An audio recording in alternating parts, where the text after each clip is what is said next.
Hey guys, thanks for watching MP Educations. Today we are going to discuss class 9 chemistry first chapter, that is matter in our surroundings, and we will be discussing part 2.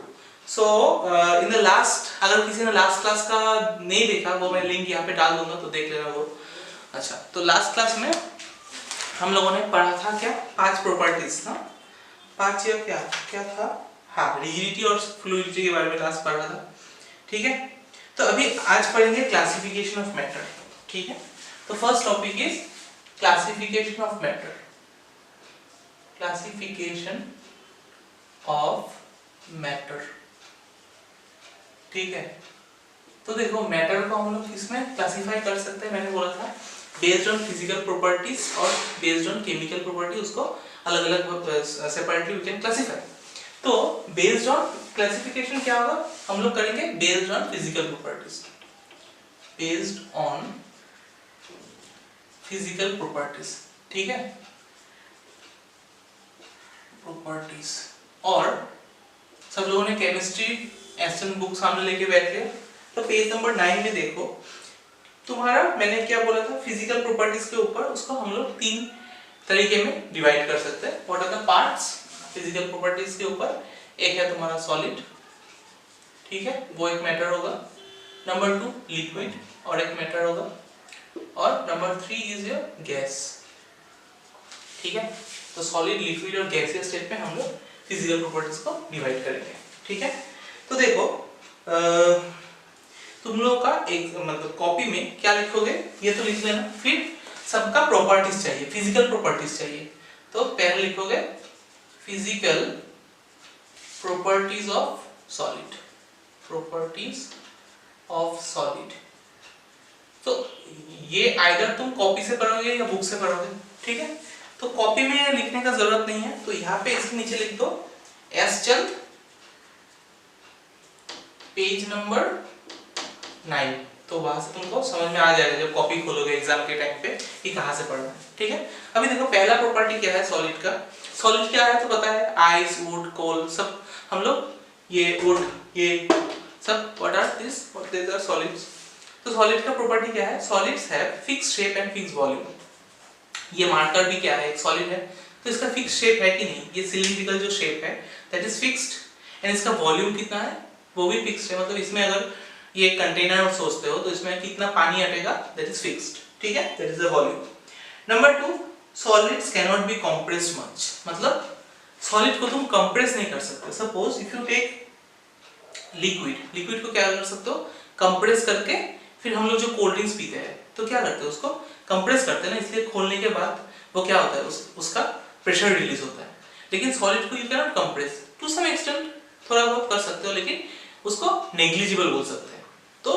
तो उसकी जगह लिख सकते हो कि solids है negligible compressibility. Number 2 points. Number 3 point क्या है, सॉलिड हैव हाई डेंसिटी, मतलब दे आर हेवी.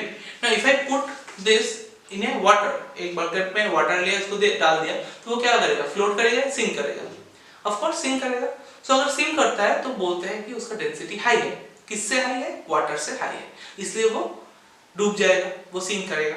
ठीक है, so that is the third point. Number 4 solids do not fill the container completely. तो मतलब नेक्स्ट वाला पॉइंट में क्या बोला, सॉलिड पूरा कंटेनर कंप्लीटली फिल नहीं करेगा.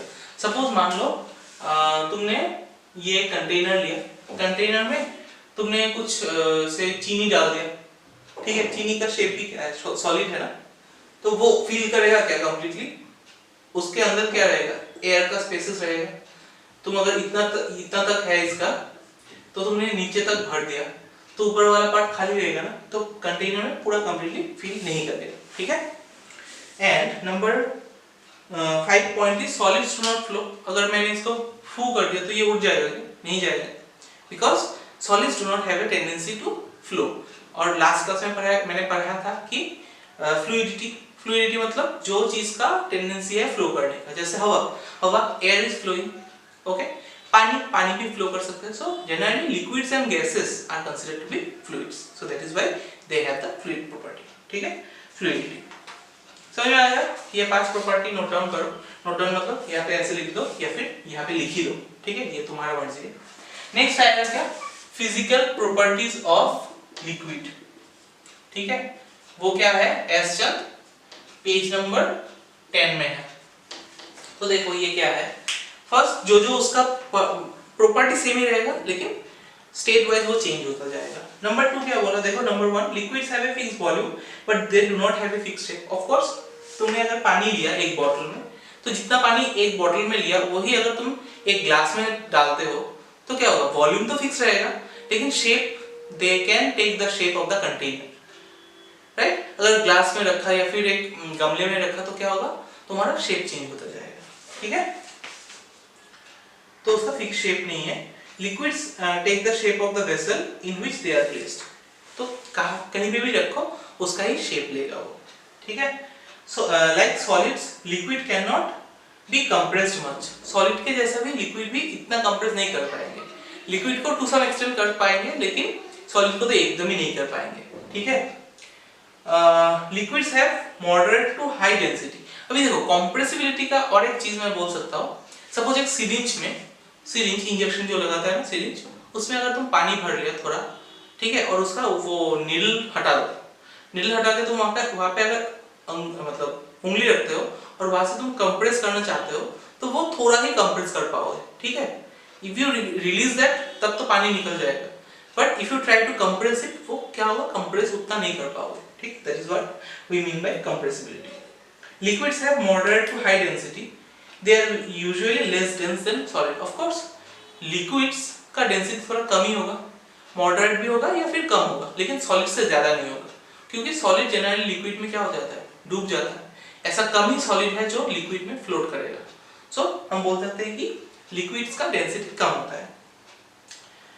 Next, liquid do not fill the container completely. Same चीज, यहाँ पे अगर कोई जूस रखो या पानी रखो, ये नीचे वाला पार्ट ही फिल अप होगा, ऊपर वाला पार्ट खाली रहेगा, तो they do not fill the container completely, and liquids generally flow easily। ये 5 पॉइंट्स है, तो वो फ्लो भी कर सकता है इजीली क्योंकि ये फ्लूइड ही है, ठीक है।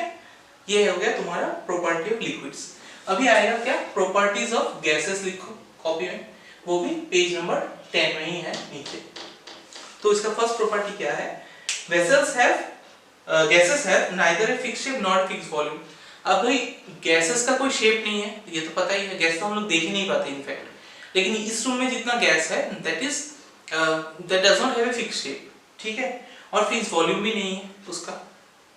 Gases can be compressed easily. हाँ, अभी देखो लिक्विड जो एलपीजी मिलता है हम लोगों को, एलपीजी जब तुम ऑन करते हो गैस, तो वहां से गैस निकलता है, we can not see that, but cylinder में क्या है, वो गैस के फॉर्म में नहीं है, what is there, it is in the liquid form, ठीक है। तो जब हमने उसको कंप्रेस किया, वो क्या हो जाएगा, लिक्विफाइड फॉर्म में कन्वर्ट हो जाता है। तो सॉलिड अगर गैस को तुम कंप्रेस करते हो, वो लिक्विड में कन्वर्ट हो जाएगा, ठीक है। तो कंप्रेसिबिलिटी हाई है उसका।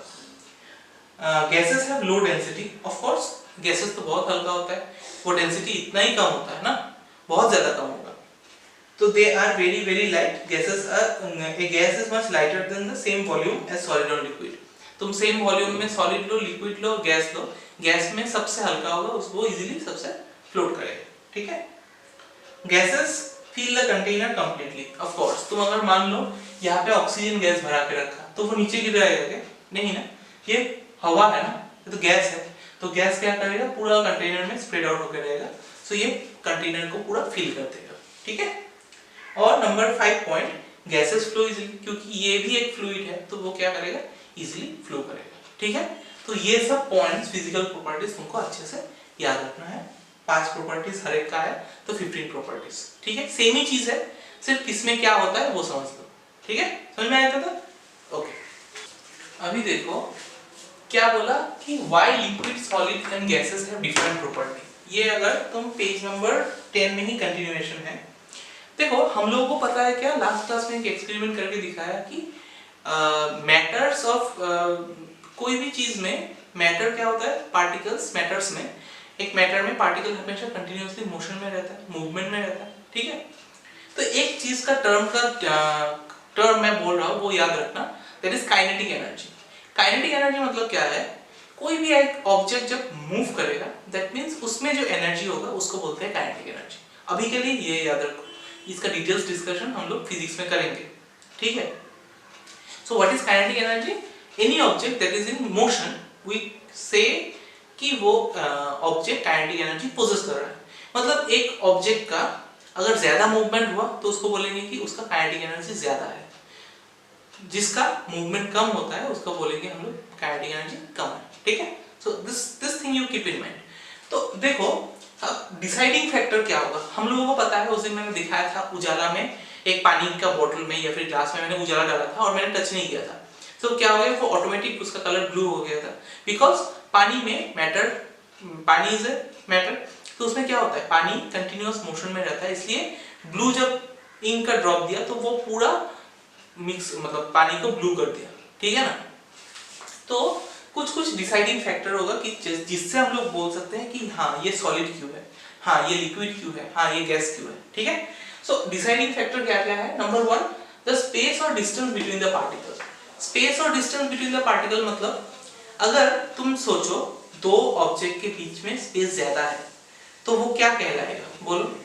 इफ यू कंसीडर गैस, देखो ये चीज समझ लो अच्छे से, लिखने का कुछ जरूरत नहीं है, सिर्फ समझ लो। स्पेस और डिस्टेंस बिटवीन द पार्टिकल, अभी दो ऑब्जेक्ट के दो पार्टिकल्स में अगर स्पेस या डिस्टेंस ज्यादा है तो वो क्या होगा, सॉलिड होगा, लिक्विड होगा या गैस होगा। ऑफ कोर्स वो गैस होगा। हवा में पार्टिकल्स में क्या है, गैप ज्यादा है, इसलिए मैं हवा में हाथ को मूव कर पा रहा हूं, तो मैक्सिमम स्पेस कहां पे होगा, इन केस ऑफ गैस।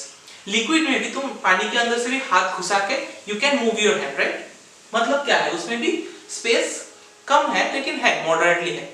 लेकिन solid, suppose this board is solid, मैं इसका हाथ घुसा के क्या मूव कर सकता हूं, नहीं कर सकता। Why, because it is made up of solid and the spaces are very less, space बहुत कम होगा, इसलिए तुम उसके अंदर से तुमको हाथ घुसाना नहीं पड़ेगा। तो स्पेस के बारे में अगर तुम बोलोगे तो सॉलिड में क्या होगा, स्पेस एकदम मिनिमम होता है, मिनिमम लिख लो ये सब। और लिक्विड में क्या होगा, लिक्विड में मॉडरेट होगा, मीडियम, मीडियम, ठीक है, या फिर मॉडरेट लिखो। और गैसेस में क्या होगा, स्पेस सबसे ज्यादा होगा, मैक्सिमम। गैस में स्पेस ज्यादा है इसलिए तो हम लोग मूव कर पा रहे हैं गैस के अंदर से। ठीक है ना, तो this is the first point, ये डिसाइड करेगा कि वेदर वो सॉलिड में होगा, लिक्विड में होगा या गैसियस में होगा। नेक्स्ट पॉइंट क्या बोला, the force of attraction between the particles. Force of attraction मतलब क्या है, दो अगर पार्टिकल है suppose, what is the force of attraction. Force of attraction मतलब तुम सोचो दो पार्टिकल सामना सामनी कब रहेगा, जब इसका फोर्स ऑफ अट्रैक्शन ज्यादा है। सपोज ये दोनों है, इसका फोर्स ऑफ अट्रैक्शन अगर ज्यादा है वो एकदम चिपक जाएगा, अगर फोर्स ऑफ अट्रैक्शन नहीं है तो वो थोड़ा दूर रहेगा, और एकदम ही नहीं है तो बहुत दूर रहेगा। तो गैस में क्या होगा, स्पेस ज्यादा है मतलब अट्रैक्शन कम है। तो इन case of this force of attraction वाला फैक्टर जो है, तो गैस में फोर्स ऑफ अट्रैक्शन अभी क्या रहेगा, मैक्सिमम रहेगा, मिनिमम रहेगा फोर्स ऑफ अट्रैक्शन, मतलब गैस में एकदम ही अट्रैक्शन नहीं है, इसलिए उसके बीच से हम लोग जा सकते हैं। और सॉलिड में बोलो क्या होगा, सॉलिड में force of attraction is very much high, इसलिए तुम अगर मैं इसको इसके अंदर से जाना चाहूं तो मैं नहीं जा पाऊंगा। Why, because this is solid और सॉलिड में फोर्स ऑफ अट्रैक्शन बहुत ज्यादा है, this is maximum, so that is why I can not pass through it, okay, because of the maximum force of attraction. अभी देखो मैंने जो थोड़ी देर पहले टर्म को इंट्रोड्यूस किया था, काइनेटिक एनर्जी, तो अमाउंट ऑफ मूवमेंट या फिर काइनेटिक एनर्जी के ऊपर भी डिपेंड करेगा। तो देखो मूवमेंट किस में ज्यादा होता है, सॉलिड, लिक्विड और गैस, किस में ज्यादा होता है, गैस में, गैस में ज्यादा होता है, किस में ज्यादा होता है। देखो थर्ड पॉइंट, मिनिमम सॉलिड में क्या होगा, मिनिमम होगा कि नहीं, मिनिमम क्यों, क्योंकि देखो ये जो सॉलिड है इसमें पार्टिकल्स जो है, यहाँ पे ये व्हाइट बोर्ड है मान लो, इसमें जो पार्टिकल्स है कैन इट मूव नहीं कर पा रहा है, तो अमाउंट ऑफ मूवमेंट क्या होगा, इसमें मिनिमम होगा, इसलिए सॉलिड में क्या है, amount of movement is minimum. लेकिन in case of gas, gas suppose एक कंटेनर में तुमने ऑक्सीजन को भर दिया, तो ऑक्सीजन का जो मूवमेंट होगा वो क्या होगा, रैंडम किसी भी डायरेक्शन में होगा, या फिर इस रूम पे भी ऑक्सीजन है या फिर कोई भी मिक्सचर ऑफ गैसेस है वो रैंडमली मूव कर पा रहा है, फ्रीली मूव कर पा रहा है, तो इसमें क्या होगा, मैक्सिमम, ठीक है। लिक्विड सब में ही मिडिल में आता है, सो मिडिल को मैंने लिक्विड को इतना लिखा नहीं, तो समझ लेना जहाँ पे खाली है मतलब वो लिक्विड होगा। ठीक है, तो अमाउंट ऑफ मूवमेंट सॉलिड में ज्यादा होगा और गैसियस मिनिमम होगा और गैस में सबसे ज्यादा होगा। समझ में आया? ये बहुत इंपॉर्टेंट है। कौन सा चीज, कौन सा 3 फैक्टर जो डिसाइड करेगा कि एक सॉलिड, एक मैटर सॉलिड स्टेट में रहेगा, लिक्विड स्टेट में रहेगा या गैसियस स्टेट में रहेगा। So this are the 3 points. समझ में आया इतना तक? ओके, अभी देखो जो नेक्स्ट पार्ट है वो मैं इतना डिटेल्स में नहीं बोलूंगा क्योंकि प्रॉपर्टीज ऑलरेडी मैंने मेंशन कर दिया। तो पेज नंबर देखो 11, 12 और 13 में ऐसा कुछ नहीं है जो मैंने नहीं बोला, तो प्रॉपर्टीज में ही मेंशन कर दिया, वो भी वही इलैबोरेटली यहाँ पे एक्सप्लेन किया। ठीक है, तो एक चीज याद रखो, 2 एक्सेप्शंस, 2 क्वेश्चंस हमेशा आता है एग्जाम में कि देखो चीनी और नमक are they considered to be solid? Yes, लेकिन उसको हम लोग जिस जैसा कंटेनर में रखते हैं उसने वैसा ही शेप ले लिया, तो ये तो सॉलिड का प्रॉपर्टी नहीं है कि सॉलिड में होता है क्या जो कंटेनर में रखोगे उसका वो शेप ले लिया, नहीं। तो व्हाई इज इट सो, ये क्वेश्चन आता है। तो तुमको आंसर ऐसे लिखना पड़ेगा कि देखो सॉलिड, लिक्विड, गैसेस में कॉमन प्रॉपर्टी, मतलब सॉलिड का प्रॉपर्टी क्या है, what is the property of solid, कि वो उसका फिक्स शेप है, उसका फिक्स वॉल्यूम है ना, प्रॉपर्टी में किया था हम लोगों ने। लेकिन हम लोग जब शुगर या फिर सॉल्ट को कंसीडर करेंगे तो एज ए होल नहीं कंसीडर करेंगे। एक जो चीनी का दाना है या फिर एक जो सॉल्ट का दाना है, that has a particular shape. हम लोग एक साथ रखते हैं एक कंटेनर में, इसलिए वैसा शेप हो जाता है, but that is not the case for each दाना। तुम सॉलिड चीनी का एक दाना ले लिया या फिर नमक का एक दाना ले लिया, उसका क्या रहेगा, हमेशा क्यूबिकल, एक सॉलिड फिक्स शेप रहेगा। ठीक है, सो वैसे तुमको लिखना है। देखो इस पेज में तुमको पेज नंबर 11 में लास्ट में मिल जाएगा। देखो actually the problem arises because salt and sugar have very tiny crystal, बहुत छोटा-छोटा क्रिस्टल्स होता है उसका।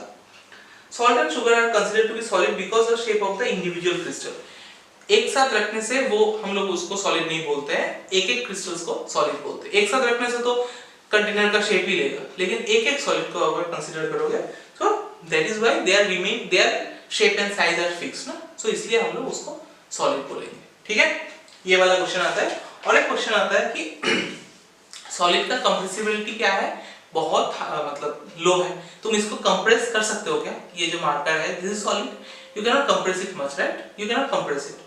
तो स्पॉन्ज अगर कंसीडर करते हो, स्पॉन्ज को कैसे कंसीडर कर सकते हैं कि वो कंप्रेस, स्पॉन्ज को we consider it to be solid, right, लेकिन उसका क्या है, हम लोग अगर ऐसे मारेंगे तो उसका हवा निकल जाएगा तो वो कंप्रेस हो जाएगा, फिर से छोड़ दोगे तो फिर से मतलब उसका खुद का शेप आ जाएगा।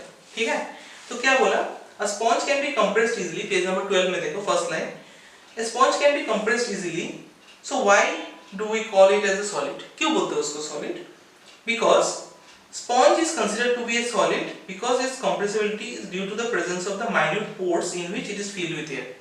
तुम अगर सॉलिड में, अगर स्पॉन्ज में देखोगे तो उसमें बहुत छोटा-छोटा पोर्स होगा और वहां पे हवा भरा होता है, तो जब तुम कंप्रेस करोगे तो वहां से हवा रिलीज होता है। ठीक है, when we press the sponge the air is expelled from its hole and making it highly compressible.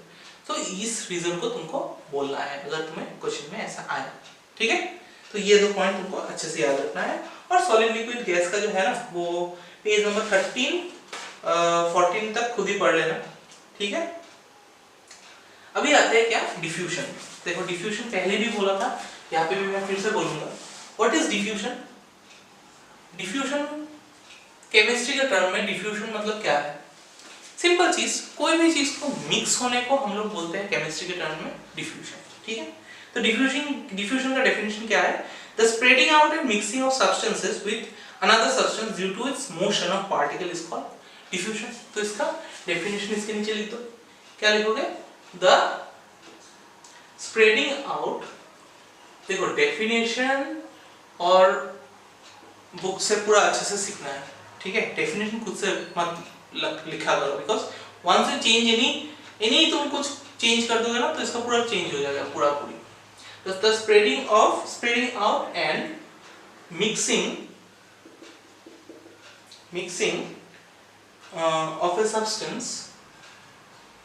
of a substance with another substance with another substance, ठीक है, किसके लिए? Due to the motion of its particle, due to motion of its particle, ठीक है, is called diffusion.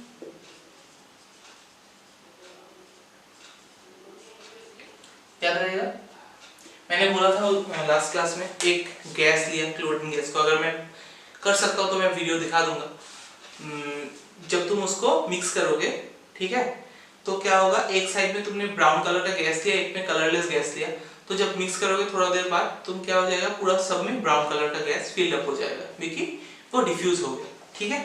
Diffusion देखो हम लोग किस में बोल सकते हैं ज्यादा होगा, सॉलिड में, लिक्विड में या गैस में? ऑफ कोर्स गैस में सबसे ज्यादा होगा। तो डिफ्यूजन इज हाईएस्ट कहां पे है, डिफ्यूज कहां पे होगा सबसे ज्यादा? डिफ्यूजन इज मैक्सिमम कहां पे? इन गैसेस, गैसेस में डिफ्यूजन क्या होगा, सबसे ज्यादा होगा, ठीक है। अच्छा, diffusion is fastest in gases and slowest in solid. Solid में डिफ्यूजन तो एकदम देख ही नहीं पाओगे, ठीक है। तो rate of diffusion increases on increasing temperature. अभी देखो टेम्परेचर के साथ डिफ्यूजन क्या है, डायरेक्टली प्रोपोर्शनल है। ये बहुत इंपॉर्टेंट टॉपिक है, डिफ्यूजन डायरेक्टली प्रोपोर्शनल। अभी बोलोगे सर डायरेक्टली प्रोपोर्शनल क्या है?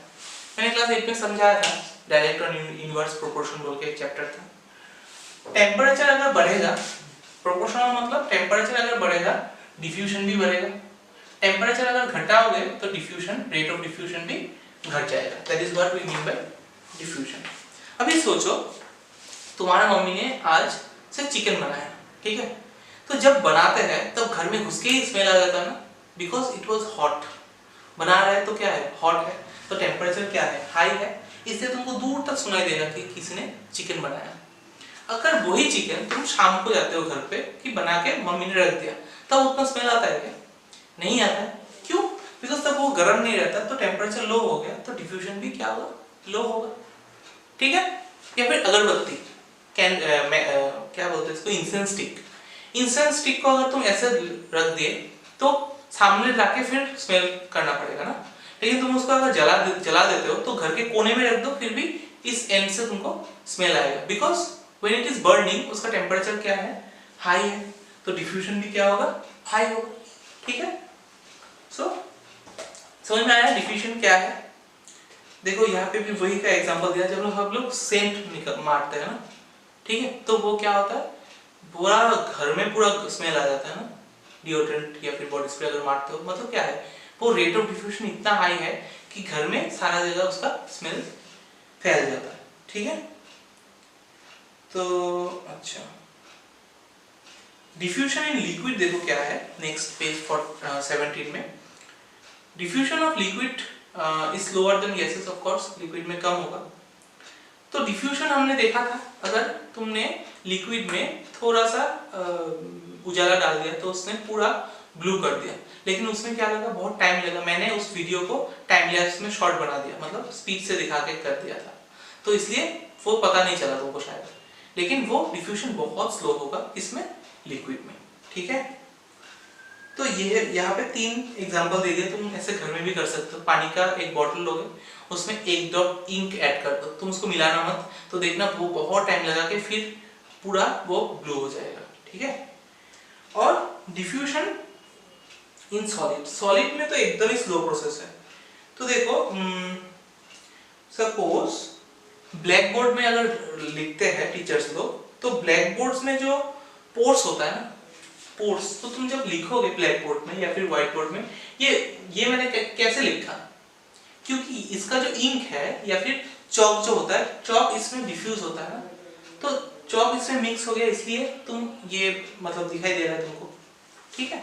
अगर तुम चॉक को सपोज लिख के बहुत दिन रख दिया, 1 महीना 2 महीना, तब you try to rub it, वो पोछेगा नहीं, व्हाई, बिकॉज वो डिफ्यूज हो गया ना, सॉलिड, वो जो चॉक है, चॉक बोर्ड के साथ डिफ्यूज हो गया, तो वो बहुत टाइम लग जाता है। या फिर 2 अगर आयरन का ब्लॉक है, या सॉरी आयरन नहीं, काठ का, मतलब वुडन ब्लॉक अगर तुम ज्वाइन कर देते हो तो उसको ज्वाइन करके 1 साल 2 साल रख दो, फिर देखना वो खुलेगा नहीं, मतलब टाइट हो जाएगा वो, ठीक है, मतलब वो ट्राई टू डिफ्यूज हो रहा है एक के साथ एक।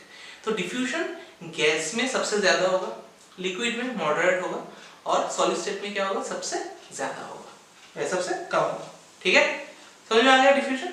ओके, अभी आएगा मेरा favourite part, that is homework. तब तक समझ में आ गया आई होप। तो तुम पेज नंबर 18, पेज नंबर 17 से क्वेश्चन नंबर 1 से जो ऑरेंज कलर का पार्ट है 1 से लेके 24 तक वो तो करोगे ही, ठीक है। और यहाँ पे जो ब्लू कलर का पार्ट है तो वो सब थोड़ा थोड़ा देख लेना, मतलब वो करके मुझे दिखाने का जरूरत नहीं है। फिर ऐसा भी नहीं कि तुम एकदम छोड़ दिया, वो घर में देख लेना कि कोई क्वेश्चन ऐसा अनकॉमन है क्या वो जो नहीं कर पाते हो, या फिर अगर नहीं कर पाते तो पहला वाला पार्ट का रीड कर लेना, कुछ कुछ चीज शायद मैंने बोल दिया तुमने ध्यान नहीं दिया, ऐसा हो सकता है, तो वो देख के ब्लू वाला पार्ट भी कर लेना, मुझे भेजने का जरूरत नहीं है।